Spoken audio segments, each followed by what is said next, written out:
The San Francisco 49ers came home, took care of business, got back in the win column, and put the Patriots to bed. That's right, to bed.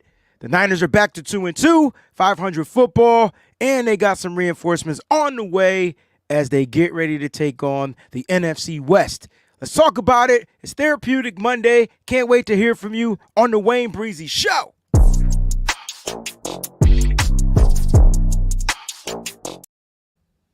What's good, everybody? Make some noise. The Niners are back in that win category. It feels so good when it's Victory Monday. You know what I mean? Happy Victory Monday to the faithful out there, man. It's nothing like celebrating a win, waking up in the morning, not going to bed, just mad how the team couldn't pull it off or couldn't get a dub or whatever it is. I tell you what, the team absolutely did that by scoring touchdowns defensively and offensively. Shout out to the crew that's out there, man. I appreciate you for sure. Niners defeated the Patriots 30-13. Now, for those that had some good old score predictions going on, hey, man, if you came close to that, good. You were on the money, but close doesn't count. I hope you guys get it. Next time, score predictions, the giveaways are going to be on the Nitty Gritty Niners page, so make sure you follow that on Facebook. All right, we'll be doing the score predictions for the rest of the season, the remainder of the season. Shout out to Miss Debbie out there for holding that down. But listen, I'm excited because the Niners just got the mother freaking victory, and that's the only thing that mattered. To me, it's the only thing that matters. Shout out to Jax first in the building. Hello, Wayne and Faithful. It's the morning after. And we got that dub. All right. As I projected, hit the like and subscribe button on your Wayne in. Hey, man, that's kind of cool. I like that. You know what I mean? 49ers throwback. Good morning, faithful. Happy Victory Monday, Manly. Happy Monday, Wayne Niners faithful, everybody. I see Red and Gold in the building. Red and Gold Empire. Boats is in the building. Manny in the building. Don't bother me. Eddie G. What up, faithful? Happy Victory Monday. It's on and popping, and I see a lot of people more in here. Shout out to Fly Mac. That's how you spell the name, too. Faithful, let's get W Breezy to 10K subs. Help me get to 10K, man. We halfway there, a little over halfway to 10K. Let's get to it, man. I totally forgot about that. I just been trying to put out as much content as I can. We got Facebook in the building as well. Hopefully, from my man Rodney Duke, hopefully we could get some momentum going. It's nothing like it. It's nothing like getting momentum. Sometimes you just got to beat a team. You got to beat a team badly. And sometimes that momentum comes into play, right? Once you get it going. Tanisha, good morning. Breezy and Faithfuls. My man Jay Morris loves to put me into my place. He wants me to calm down as well as the rest of the faithful. It was only New England. And I hate, we did the overreaction show last night, myself and Peachy, Nitty Gritty Niners. And I hate when people just say it was only New England. And I get it. It's only New England, but this is the thing. You got to play the team that's in front of you. Hell, it was only the Rams last week, and they found a way to win, right? So the Rams aren't good.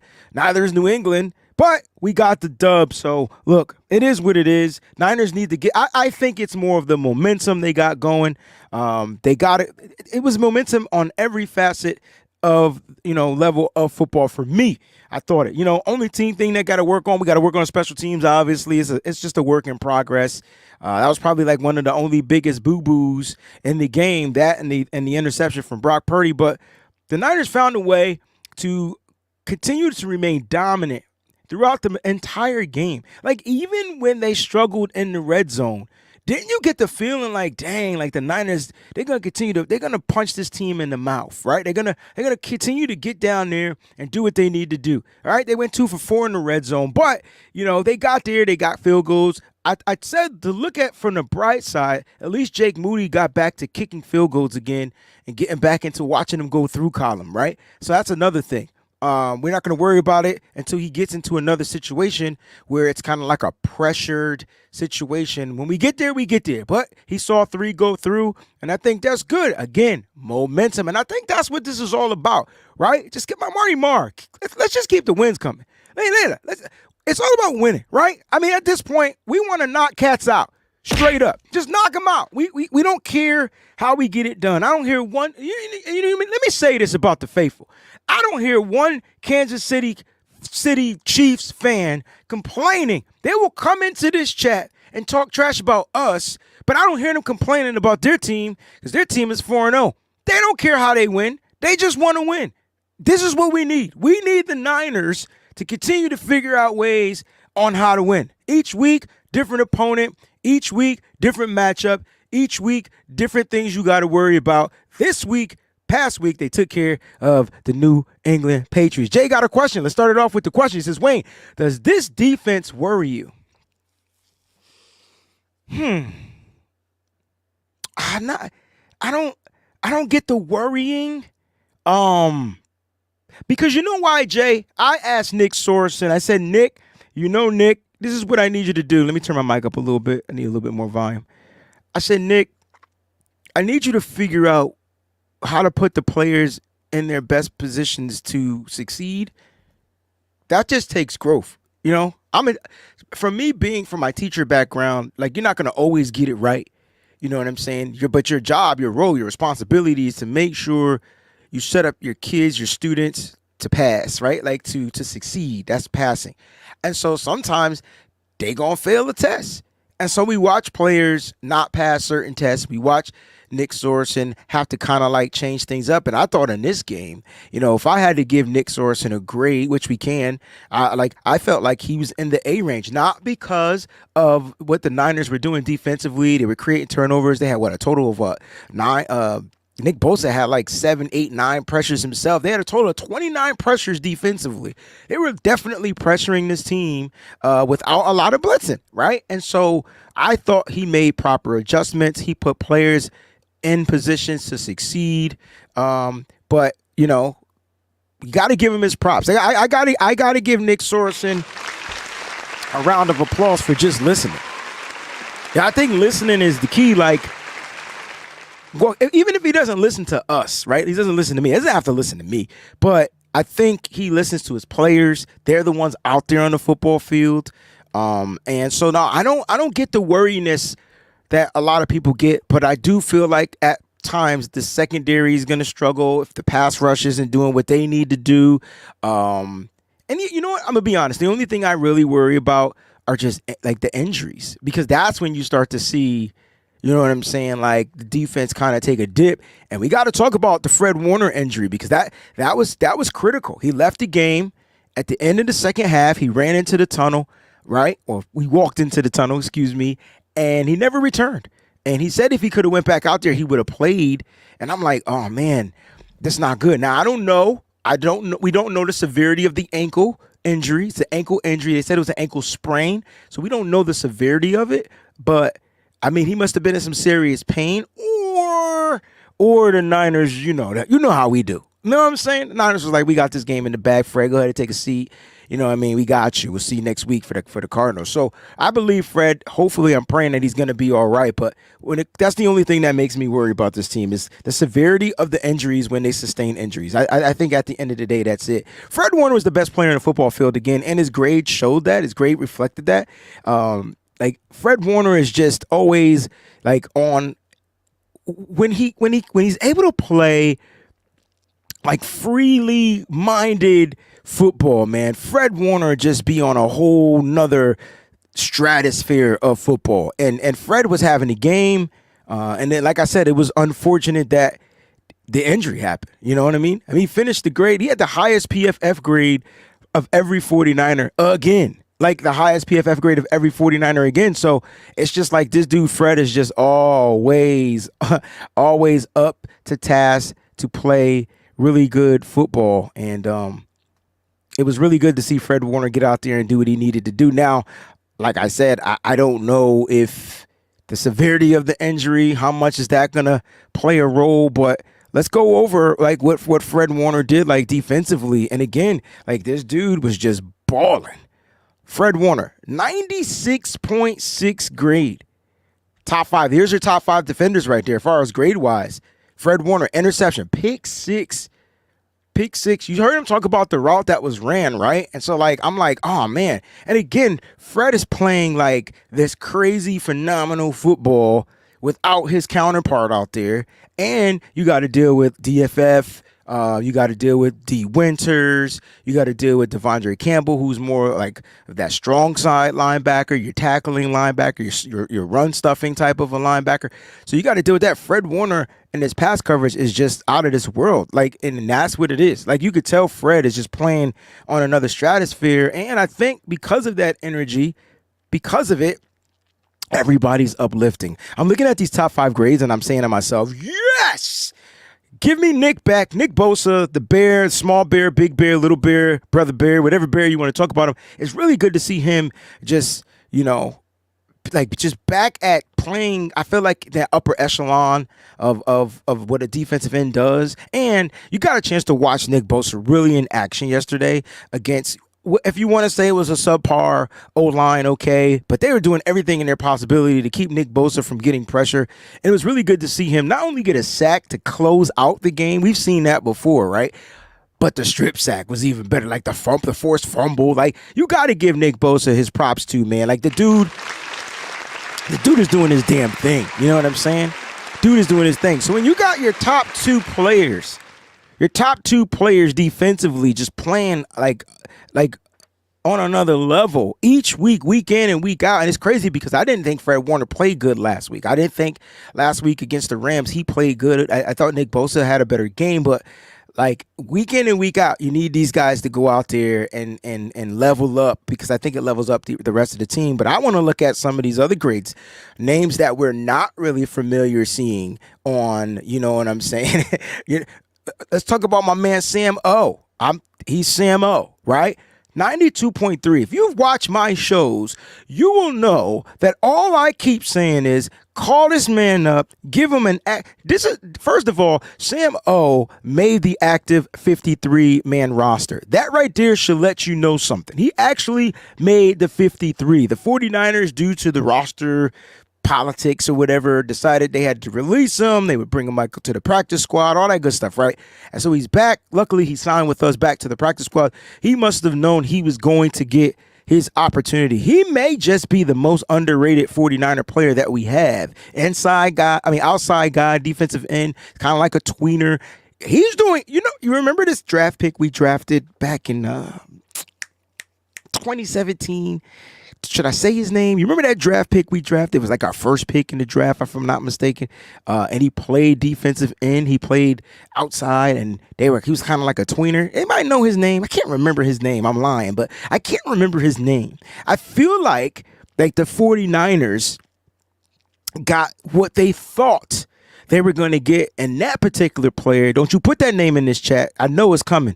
I feel like they got what they thought they were going to get from that particular player. They're getting what they wanted in Sam O, right? This is your tweener guy. This is a guy that can line up predominantly on the outside, that can give you some reps inside if need be. And so they're getting like a bundle of joy out of Sam O.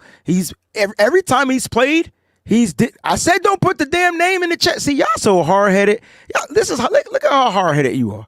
Right, him. So they're getting the play out of Sam O, which is amazing, because now the Niners have depth and they have quality depth. And we were worried, right? We were worried about the edge depth, what we were going to do with the depth and stuff like that. You know what I mean? And so, look, it is what it is. But Sam O, every week he's played, he has made a play.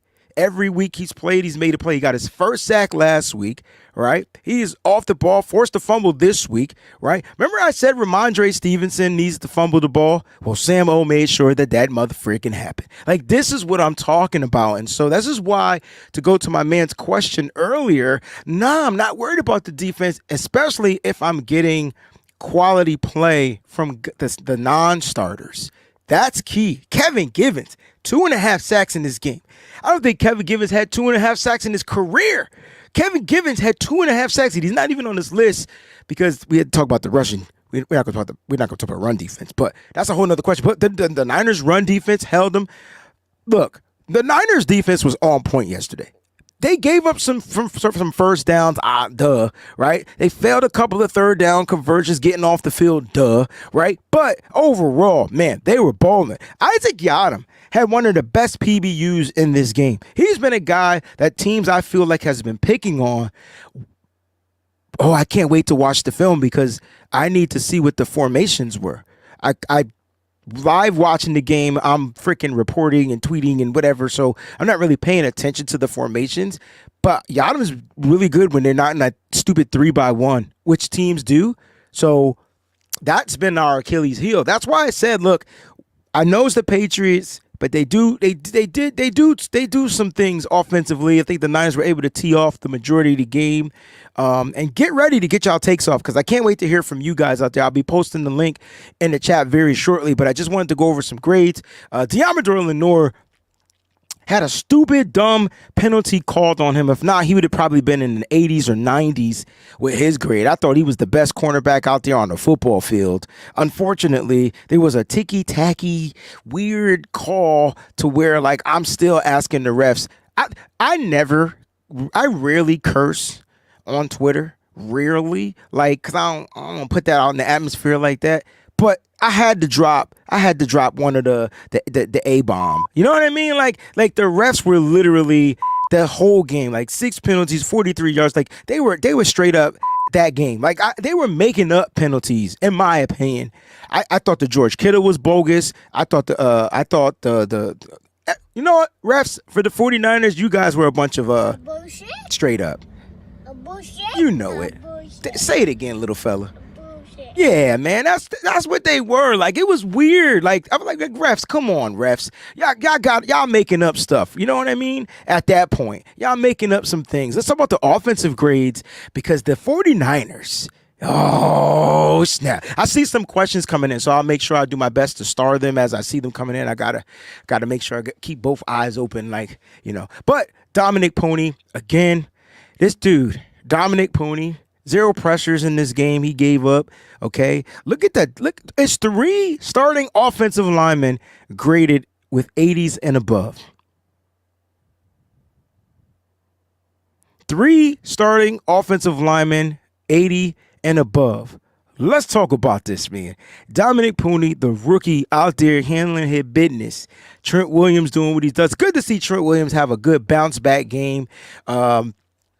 Because he's been maybe he's starting to whip himself or get back into football shape and things like that. But it was good to see him get back into this game. And then Colton McKivitz, a lot of people really don't like Colton McKivitz, and I get it. It's like he's giving up pressures. He's giving up certain types of pressures, right? He's giving up those pressures where, like, if he's speed rushed, man, they're gonna win. He does not have the agility and the proper footworking, right, when it comes to the speed rush. And so when I'm looking at Colton McKivitz, I'm like, oh man, if they line up somebody speed wise on the outside, he's probably going to struggle. I feel like he's better against power guys, believe it or not. He's not getting bull rushed a lot, and that's huge, right? That's huge. But Dominic Pony had a good grade, and I want to break down his grading a little bit more so people can understand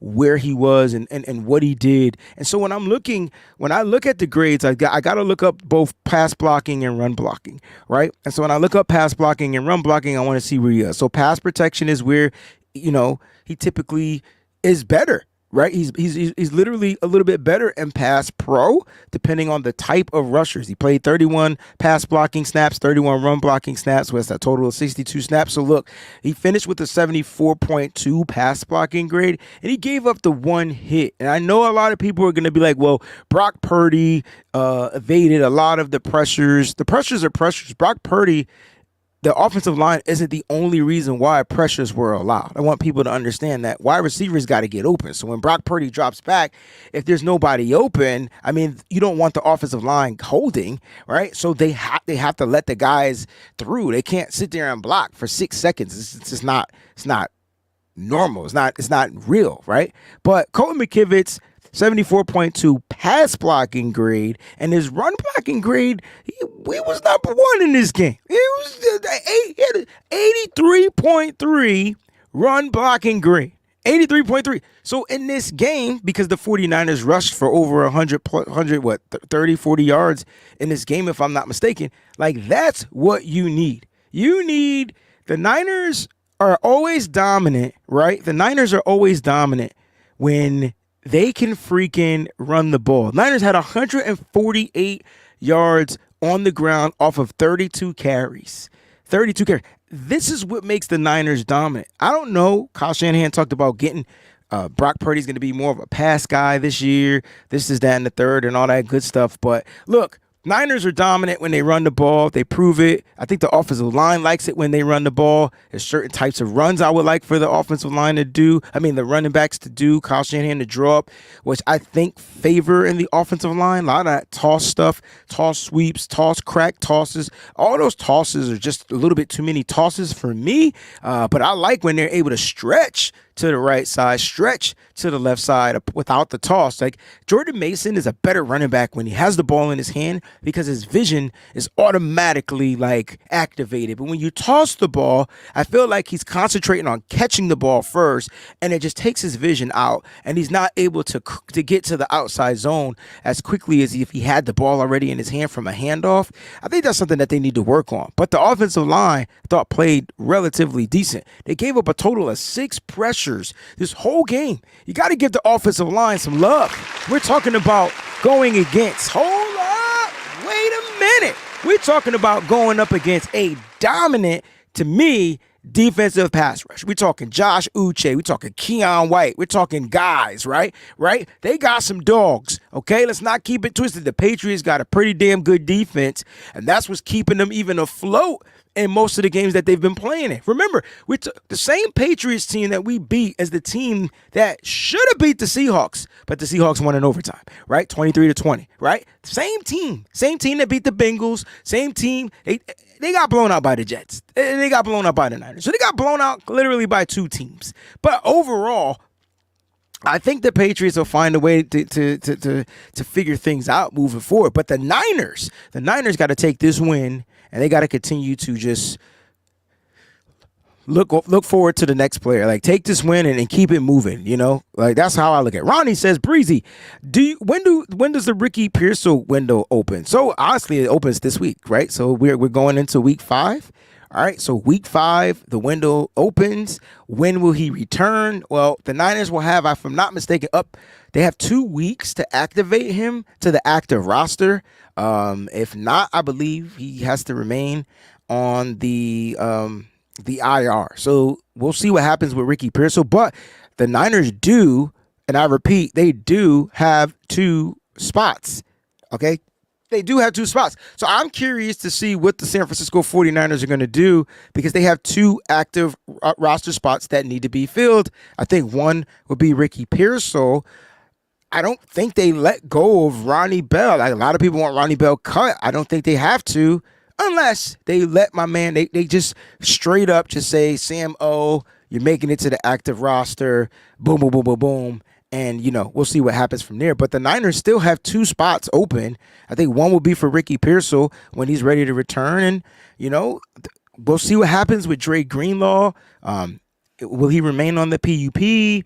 Probably up until like November. We hear that the good news with Christian McCaffrey, that there's a possibility they're going to start ramping up his rehab today. So that means he can possibly return sometime. I believe that was the report from Ian Rappaport early November. So we'll see what the Niners are going to do with those 2 roster spots. Do they sign a player? Do they do this? So we don't know, but I think Ricky Pearsall will get one of those spots for sure. Then we'll figure out what they'll do with will they cut a player? Will they release a player? I don't know. I really don't. But we'll see what happens. When it comes to that. So yeah, man. So listen, is Pocket says is Ronnie Bell eligible for the practice squad? He absolutely is eligible. But what will happen is he would have to they would have to cut him. They would have to waive him. I want to make sure I say the right word, right? So because he's still young and doesn't have the accrued seasons, he's still a newer player, they would have to waive him. So if they waive Ronnie Bell, he would have to clear waivers in order for the Niners to claim him, to put him on the practice squad. Now the Niners are like, I forgot how the waivers work. I feel like the waivers changed this season, the rules of the waivers. But if I'm not mistaken, the Niners will have to wait. It doesn't go by draft order anymore. I think it kind of goes by power ranking or something like that. But at the end of the day, the Niners are still high up to where they won't potentially be able to claim him if another team says they want to put a claim in and claim into him for him, and they offer him the money. I'm sure Ronnie Bell will be quickly out of the Bay Area, which everybody, all y'all want anyway. But I'm just saying, I don't know if he'll clear the waivers. If he does clear waivers, yes, he's eligible for the practice squad, just to answer your question. So we'll see what happens with that. You know what I mean? All right, man. So let's get to the get down, man. I want you guys to come up on the show. The Niners got the dub. I thought it was cool. I would love to hear your takes on the Niners so far, sitting at 2-2. I said that on Mondays I will open up to you guys. You guys can come on here and get your takes off. I like doing the takeoff. I like to hear from the squad. Any other questions before I open up the window? Feel free to get them in or whatnot. What is this? What am I hearing? Somebody's reporting something. WB, let's see, Stovey. Did you hear Matt Mayoko said CMC torn both of his Achilles, not one, but both? No, I didn't hear that. Did that just come out? Interesting. I'll check. Usually I get the alerts and the updates, but I didn't hear that. I didn't hear that from Matt Mayoko, and that would be crazy, devastating. If he tore both of his Achilles, man, that's tough. It was good. It was good to see him at the game last night, but I need to see. I don't see that report. So if it comes out, I'll talk a little bit more about it or whatnot. Before we get to it, you know what I mean? Mario has a question. I didn't think he said that either. I didn't see that. I think CMC is clear, is going to be good to go come November when football really starts. The Niners need to figure out a way to win these next. I say they need to beat the Cardinals. They need to beat the Seahawks. If they lose to the Chiefs, oh well, but they should be able to beat the Chiefs. And then who is after the Cowboys? The Niners need to win the next 4 games. That's what they need to do. That's all I care about. They need to win the next 4 games, hands down. Mario Martinez says, "What do you think of the series at the end of the first half?" What do I think of the series at the end of the first half? I thought the Niners they gave up 3 points. I didn't like that. I didn't like that the Niners gave up the 3 points. But I thought the Niners were dominant. They could have put up more points. Listen, my only issue with the Niners in the first half was the fact that they got to the red zone and they failed to score touchdowns.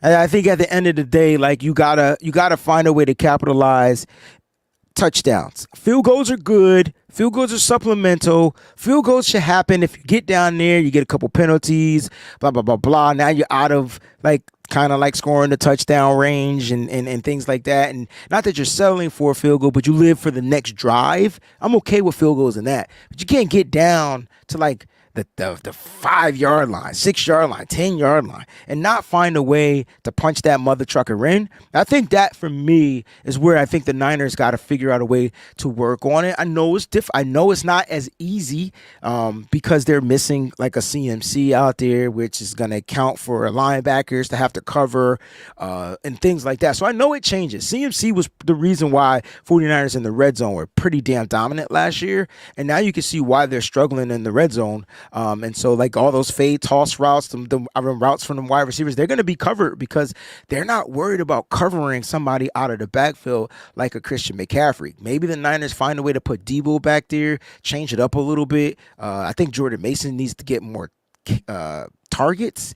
If I call me crazy, I would love to see Mason get more targets. That's just me. But it is what it is. I think the Niners will find a way to figure out their red zone offense, as they continue to build and stack weeks, stack days, and things like that. But overall, I thought the first half was amazing. I mean, you get the pick 6 from Fred Warner. You get the Moss catch. How cool is it that the Niners scored 2 touchdowns before the one that actually counted? It was like Brock Purdy was not going to be denied. He was not going to be denied. I thought in the second half, the offense got a little boring, right? Got a little stagnant, got a little, conservative or whatever or whatnot. Couldn't really get things going as much as I would have liked it to, but they did score a touchdown in the second half. You get the Jordan Mason run touchdown. So listen, overall, I like the Niners offense was clicking. Again, if there was any room of improvement. You can improve the offense. Like I said, red zone for sure. I thought they were really good on third down. I thought the special teams, in my opinion, I thought special teams played good. I think there was just that one play, the one play, and it was a turnover. Had Isaac Guerrero or the 49ers been able to recover that, it would have saved it. But that was the only thing I felt like that gave the New England Patriots any juju. Not the 3 points at the end of the half, but like getting the ball back like at the half. You deferred to get the ball back for your offense to go out there and put up work, and then you turn it over from the special teams. That's bad. And I can't blame. I'm not going to blame it on Brian Schneider. I thought the special teams overall played a decent game. I just feel like Isaac Guerrero, whatever he saw, whatever it was, I don't know. But you just don't want to run into the back of your dude. If you do run into the back of your dude, just hold on to the damn ball. But I don't know why it's not like he got hit by an opposing player. That was the crazy part. It was like, here, I'm just going to give you the ball back. So, look, it is what it is. That's how the Patriots got their touchdown right after that drive in the second half. But, you can't tell me that Brock Purdy wasn't Purdying. That dude said, man, listen, I'm going to go down there. We're going to go down there. We're going to drive. And the first play, if I'm not mistaken, was a bomb down the field, like when they got the ball back. I was like, Purdy is cooking. Purdy had... The Brock Purdy, if I'm not mistaken, threw he had 5 explosive throws for completions. 5 completions over 20 yards. Listen, if you want to see the explosive plays, I do it right there on the Patreon. All right, you got to go subscribe to the Patreon. All right, you subscribe to the Patreon. It only going to cost you $5. No, I'm lying.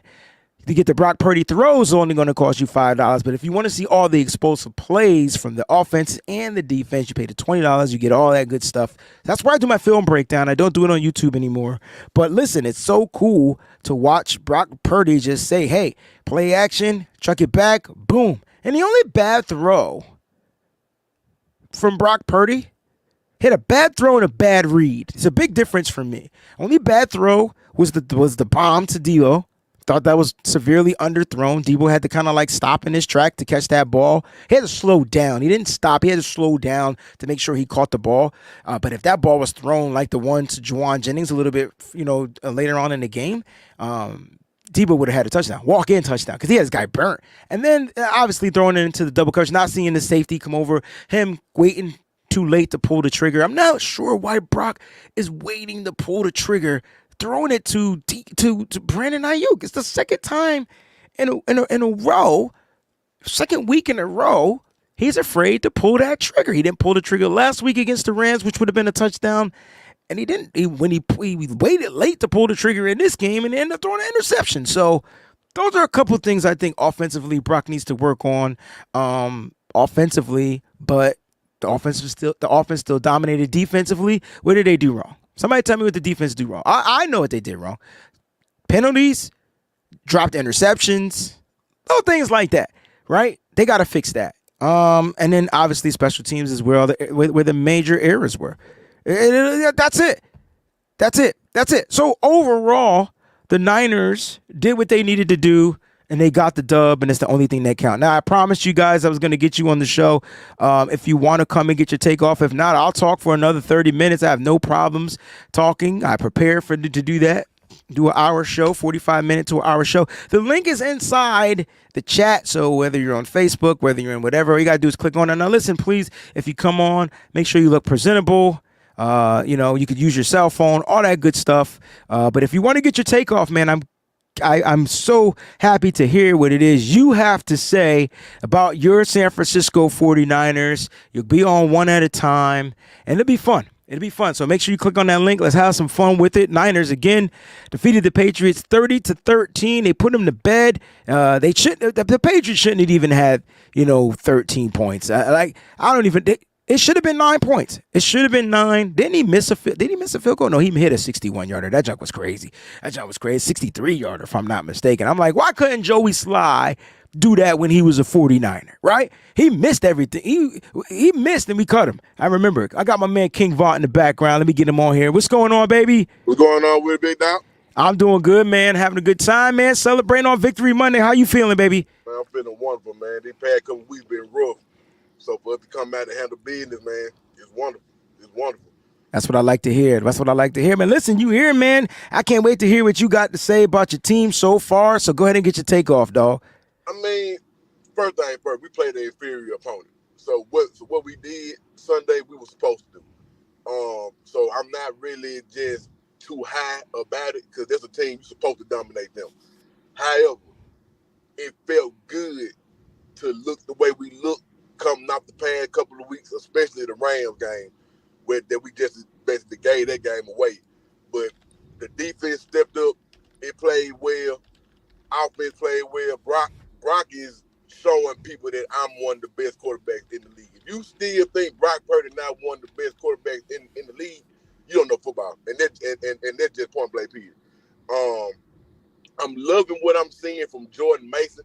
I've been on the Jordan Mason fan train before he even started playing. I remember watching him at Georgia Tech. I'm a Miami Hurricane fan. Mm-hmm. I remember watching him at Georgia Tech and seeing what he was doing at Georgia Tech. And when we got him undrafted, I said, that guy could be a gem for us. And he proven it. He really truly is. So I like what I saw Sunday, but at the same time, I did see some stuff I didn't like. I don't really like some of Kyle's play calling in the red zone. I didn't like that at all. That some of the play calling in the red zone has got to change. There is no way that game should have been over at halftime. Being honest, because the first two drives, it should have been 14-0. It should not have been no 6-0. So that has to get corrected. That we cannot be getting down in the red zone and leaving with field goals. That cannot happen.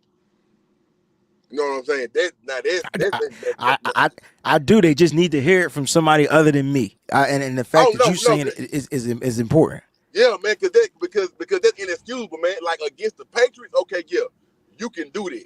But when you playing top tier competition, you can't do that. You're gonna lose every single time. You're gonna get beat. We just saw it the past 2 weeks that we get down there in the red zone, we don't score touchdowns, we don't put the game away, and then boom, now we got an L sitting on the record when it could have been a W. And honestly, we can't afford that many L because the NFC is better. The Lions are better. The Packers are going to get healthy. They're going to get better. We see Seattle, they undefeated right now. So you can't afford all these early season losses. You know, you can't afford that anymore because the NFC has stepped up. The Vikings are undefeated. Whoever thought the Vikings would be undefeated? You know what I'm saying? See what I mean? So the NFC has stepped up. If we don't step up with it, we are gonna be at home in the first round. We're gonna be the Dallas Cowboys at home in the first round. I'm just telling you straight up. We're gonna be just like them. We're gonna be just like them, man. For real, man. But other than that, if we need to is everything we talk about is correctable issues. Everything we saying can be fixed and corrected, you know. But for me, just the red zone issues, I'm not liking it. And I'm being honest with you too. Now I know we played better. I have to see the defense play like this again, man. Because you need consistency. I got you. Because the first 2 weeks they look soft as baby. You know what? Like seriously. And I'm gonna say another thing too. I don't know what's going on with D. Winters. He needs to be starting over Campbell, and that's the truth. He need to be starting over Deontay Campbell because Deontay Campbell can't run. He's not really a sideline to sideline guy. He more of a he gonna fill the gap type of linebacker, but that's not the strength of our linebacker core. It never has been. Fred and Dre Greenlock can run sideline to sideline. D. Winters can run sideline to sideline. That's who needed to be out there playing. Fred, D. Winters, running with that, and let's see what we got. But I'm thinking that if we give D. Winters more burn, it'll help the defense out. That just me first. I don't think teams can pick on. Because if you look at it, teams have been attacking us in the middle of the field, in the linebacker area. They find a way to have Fred Warner occupied, and then they attack every other linebacker, especially Campbell.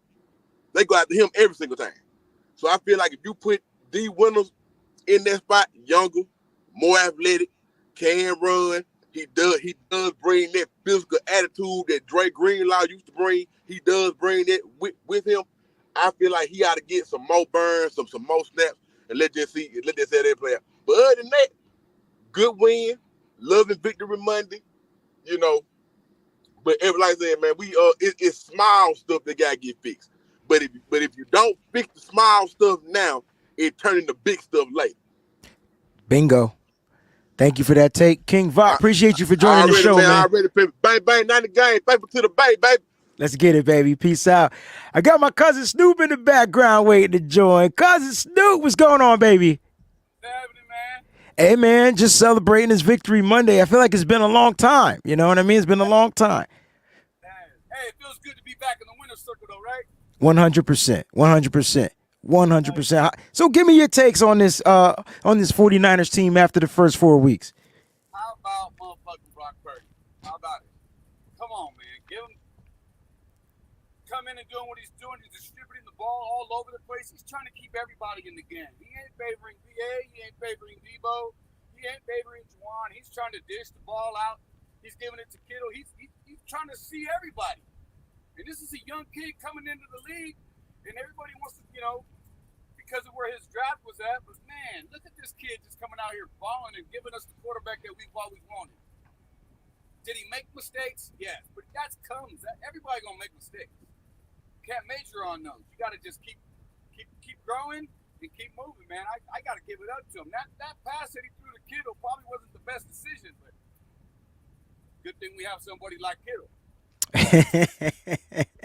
Yeah, that's back-to-back Moss plays for the pass catchers. You had Juwan Jennings last week against the Rams. He mossed the one dude. Kittle mossed two dudes, three dudes. So, like, it's good to have players that gonna go up and get it. You give your players a chance. That's Brock trusting his players. There it is. He's trusting them. Jimmy G didn't pull that trigger. You know what I mean? Nobody else pulled that trigger, and he's just saying, you know what, I'm going to throw it up because I trust my guys, and we're going to win as a team. That shows a lot. And the way they keep catching like that, he's going to keep throwing it to them.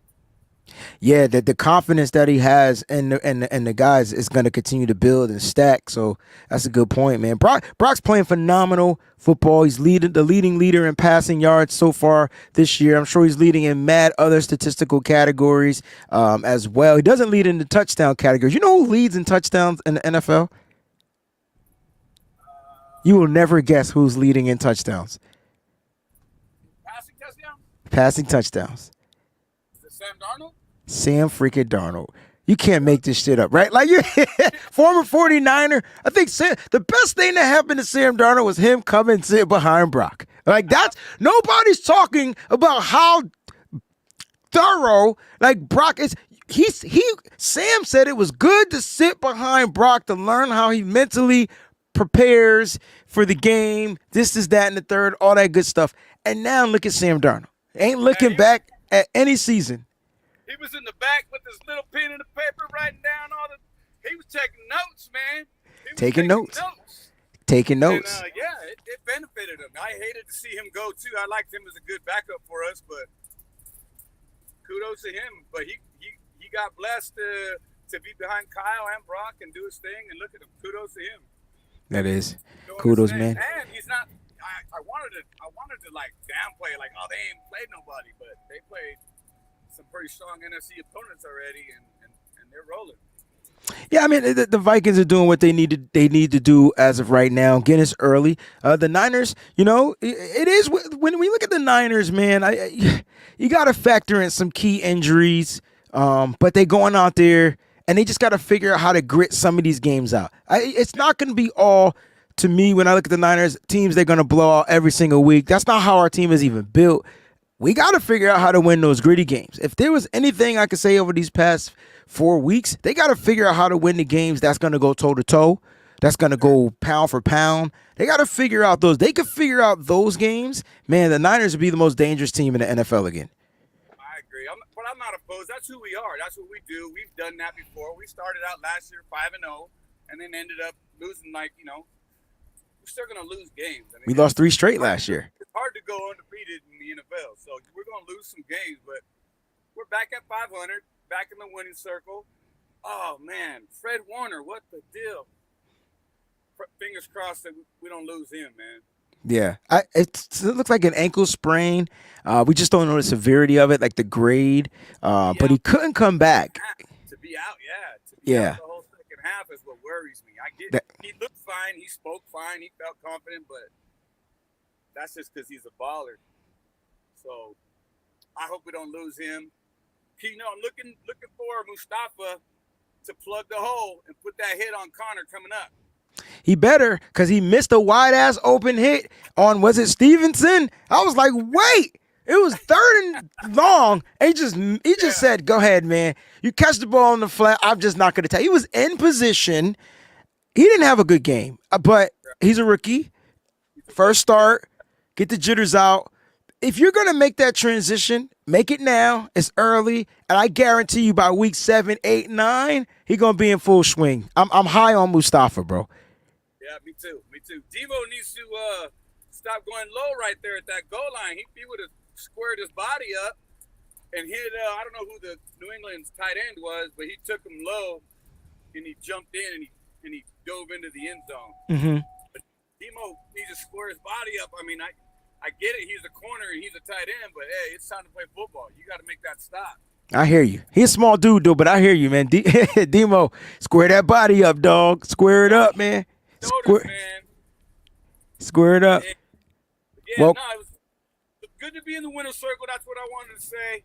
And good. It's been a long time. I wasn't going to call in because I'm on the road, but I couldn't pass up the opportunity, man. I'm glad you're back on. Yes, sir, man. Appreciate you, Cousin Stoop. Thanks so much, man. Let's have a good season, baby. Let's go, Niners. Let's go, Niners, baby. All right, I got my man, Chef Tommy. I never knew Tommy was a chef. I just thought it was straight up musician. That's what it is, and shit talker. Like, that's it. But now I'm getting chef shit talker musician. This is dope. Tommy, what's going on, baby? What's up, man? I'm doing good. I see you rocking your jersey. You doing good out there, man? Yeah, it's the Ayuk jersey. It's the Ayuk jersey. All right, how you feeling? 4 weeks into the season. Like I said, you and I, we go back and forth, private conversations. You give me your takes. I'll be like, yeah. How you feeling right now? There's so much to talk about. I'm just worried. I just need what's his McColton McGiveth pressures needs to be benched immediately. Campbell's terrible. DFF. Why the hell is this guy on the team? He's freaking terrible. He cannot do anything. Can't stop the run. Oh, he's good in coverage. Nope. What does he do right? 3 missed tackles yesterday. You know what's crazy? He's a better coverage linebacker. It's just that when he's on the field, they don't throw it because they know he's weak in the run defense. And when Campbell's on the field, they don't run it because they know he's, you know what I mean? He's strong in the run defense. It's so weird. Like, the Niners got to get them hybrid guys back. That's what it is. Mm-hmm. As far as their linebackers. What else? You going off right now? I like it because we won and there's still room to improve. I love it. Yeah, we can't go 0-2 in the division. Cannot do that. We haven't even beat a team in the NFC yet.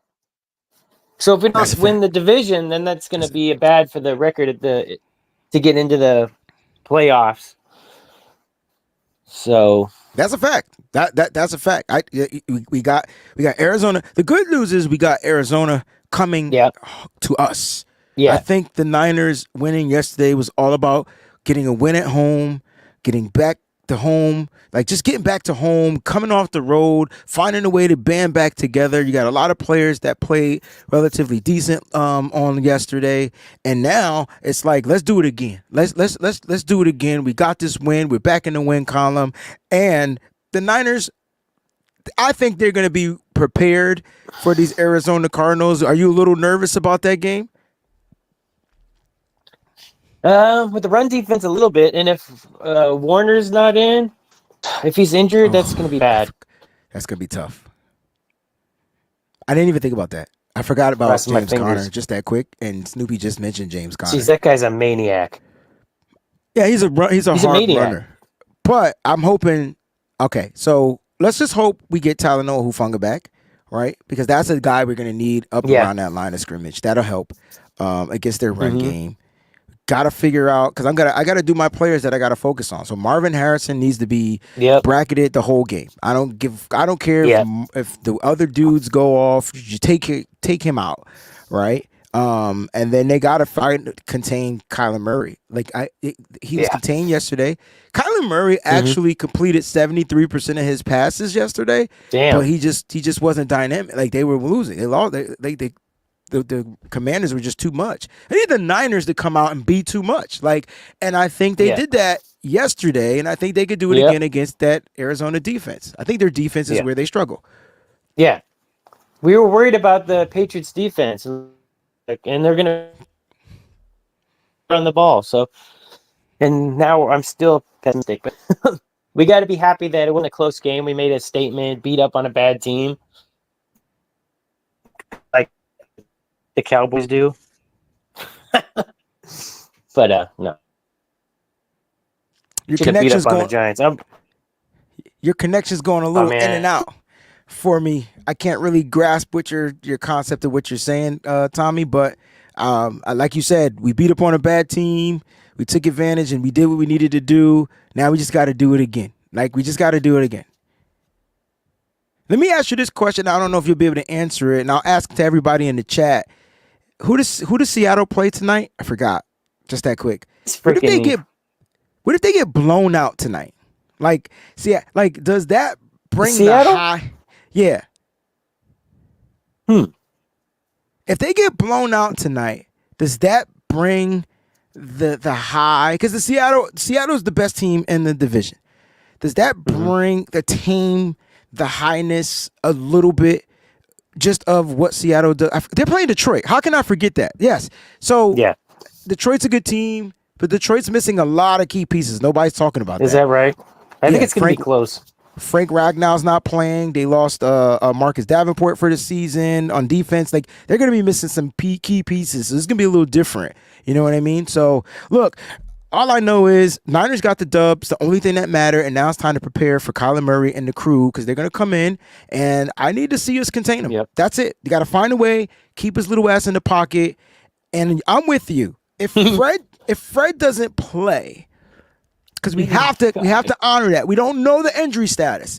If he doesn't play, I am a little concerned. I'm a little nervous. Yeah, I would be. I'm like, then the offense is going to have to score like 35, maybe 40. Or if our defense could keep them off the field, it's a field goal game, and I don't want that either. So at the end of the day, no. But Tommy, I appreciate your take. I got to get Boats on here, man. Thank you so much for calling in, bro. Hope to see you again next week. Yeah, definitely. Thanks for having me. Man. Peace. Go Niners. Boats been waiting patiently in the beautiful sun of, I don't know, you in California? Yep, there it is. And he sounds clear. You must got a mic on that phone. That junk sound amazing. What's going on? Service. Oh man, what's going on, man? How you feeling? Niners win. It's good when they win. Things are always better when they win. Yeah, no, I'm happy for the win. I mean, granted, everybody else is too. And I don't know how crazy we'd be feeling right now if we would have lost to the Patriots after the Rams lost. Oh man, I think we'd be shutting down platforms and people would be banning left and right with all the comments. I mean, I know I had to stay off last week because I get in my feelings about losses, so I don't want to be, in the chat just yelling at everybody. I'm already crazy as it is, so on a win, let alone a loss.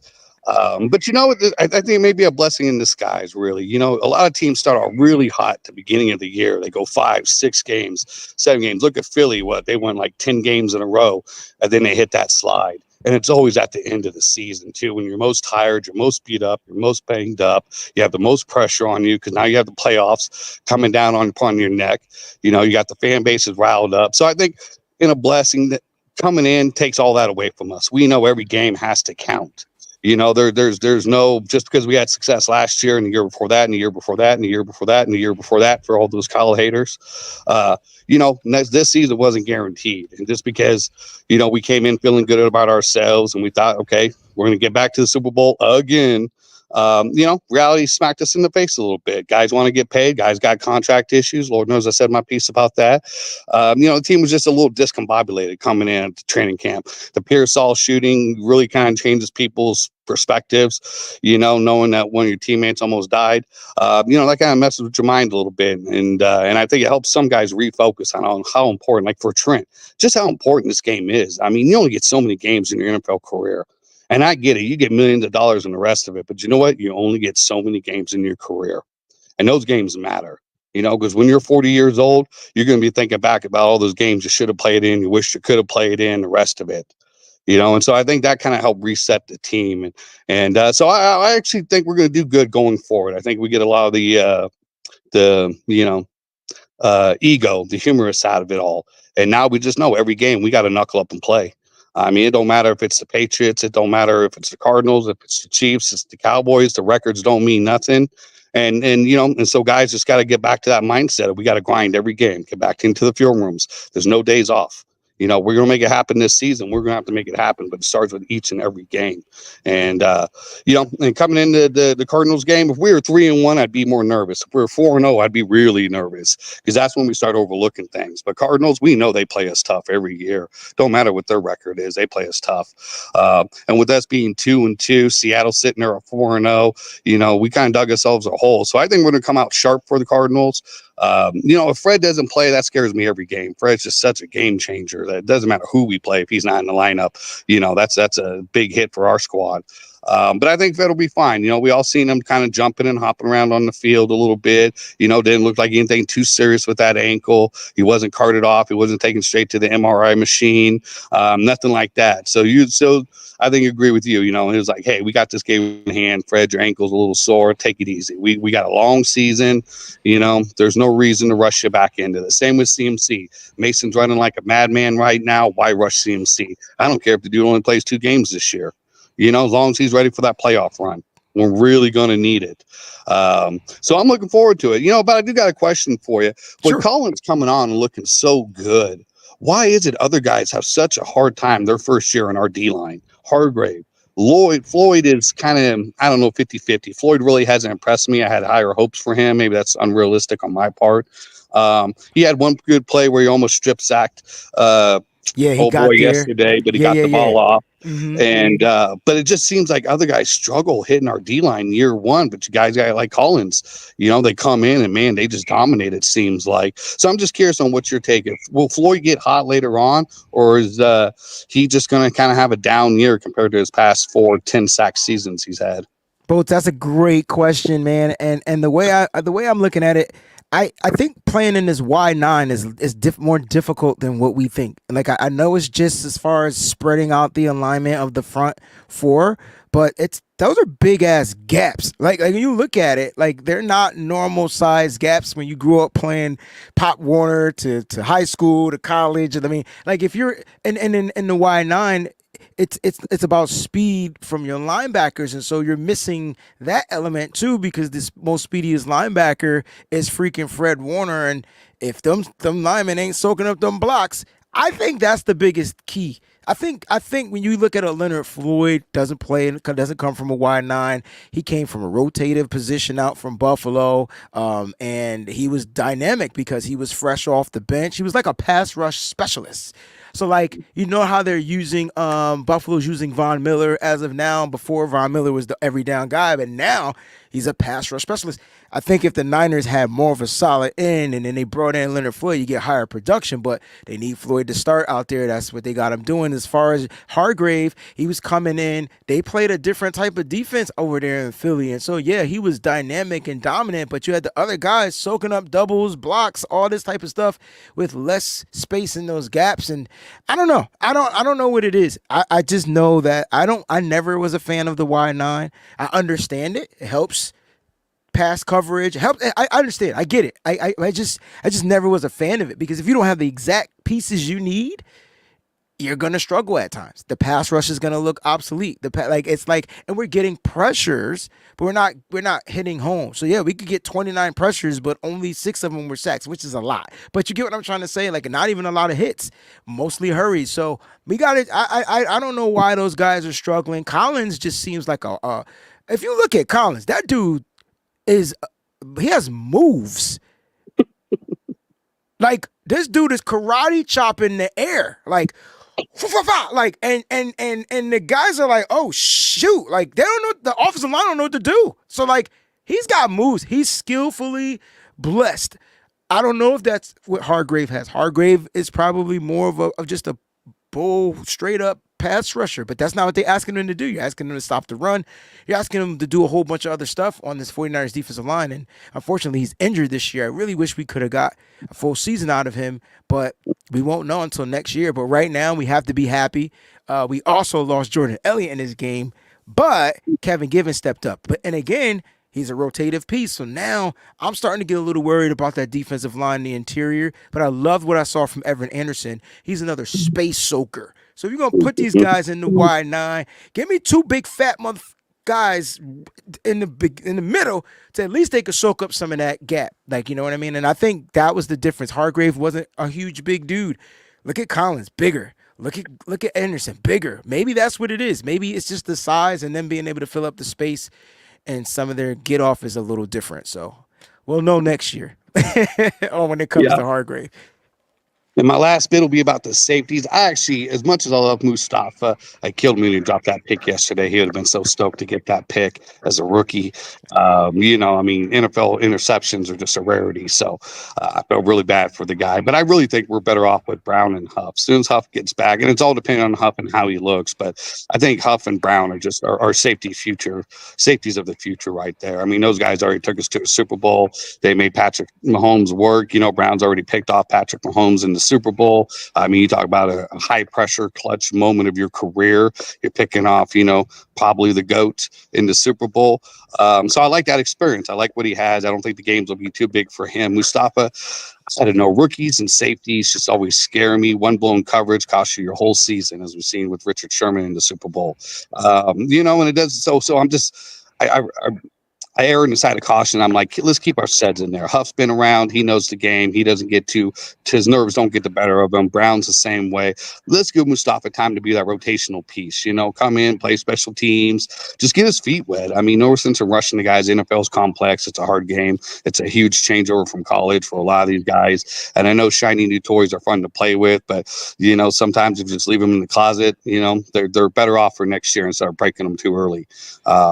That's how I feel. But I think these two losses will wake us up. And I think, we know we got the Chiefs and the Cowboys coming. Those games are going to be all over the media. They're going to be the number one games of the week, most talked about, and the rest of it. So I think we'll be good for this year. I don't be surprised, though. We are coming in as a wild card team. We don't win our division this year. You ain't going to win your division every year. To me, it's just getting to the playoffs. That's all that matters. Making the playoffs. That's it. Everything else is a moot point. So, all right, everybody out there in the chat, be good. Be kind to each other. I'll try to be a little bit kinder. And breeze yourself. Have yourself a wonderful day. And tell the family we all say hi. All right, Boats. Thank you so much, bro. Peace. Peace. Oh, man, that's my guy. Hey, he's really kind in the chat. He just strong stance like a bull. Like once he got his companion, it is what it is, right? We go at it all the time, but that's my brother and we love each other, man. You guys have been an amazing freaking audience on today. The chat was popping. I saw you guys getting y'all talk on. Shout out to everybody that came onto the show. This is how Mondays are going to go from now on. Win or lose, we will be here and you guys will be able to get your take off. It'll be cool when we do a Monday night game because you guys get to kind of give you a preview of what you think the game is going to be. That'll be coming soon. But listen, I thought the 49ers overall just dominated. They did what they needed to do in every level. And if the weakest link was special teams, good, fine. It'll get stronger at some point, right? You got a lot of young guys out there.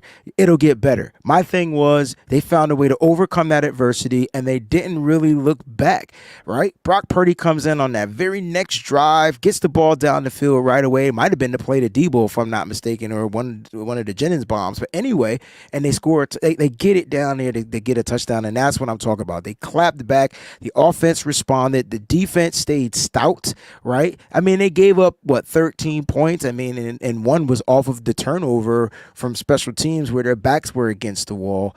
You got a rookie safety out there, Malik Mustafa. He made a couple of errors, missed a couple of plays.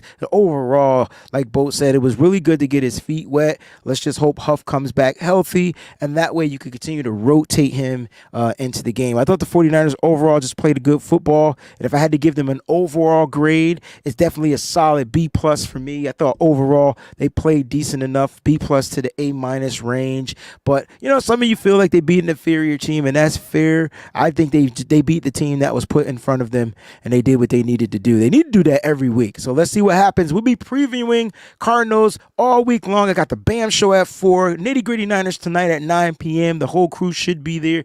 We're going to have some fun. We're going to preview the Cardinals game tonight a little bit from the Nitty Gritty crew. Mike and I are going to talk about some things as well on the BAM show. Make sure you stay locked in. Hit that like button, all right? And if you're new to the channel, please subscribe to the channel. Let's get this channel to 10K. Love y'all. Stay up and always, and I mean always, keep it faithful to the Bay.